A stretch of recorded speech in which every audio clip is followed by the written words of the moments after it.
Ассалаумағалейкум қазақ елі.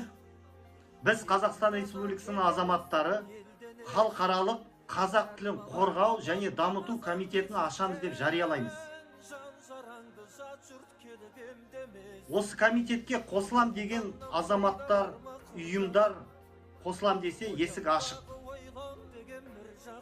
Қазақ тілінің жағдайын қазір көріп тұрсыңдар. Көрші Ресей мемлекеті қазір Қазақстанда орыс тілін қорғау туралы заңдар қабылдап жатыр.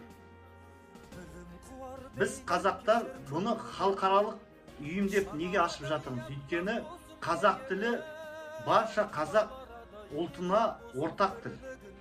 Бұл комитетке Түркияның қазақтары, Моңғолияның қазақтары, Америка, Европа, Қытайдың қазақтары осы комитетке қосылам десе есік ашық. Сондықтан, құрметті достар, халықаралық қазақ тілін қорғау және дамыту комитетін ашамыз деп біз жариялаймыз. Қандай да бір ой пікірлеріңіз болса, менің жекеме хабарласыңыздар.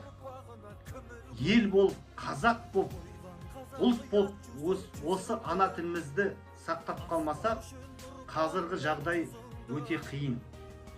Қазақ тілінің жағдайы Қазақстанда екінші орынға ауысты.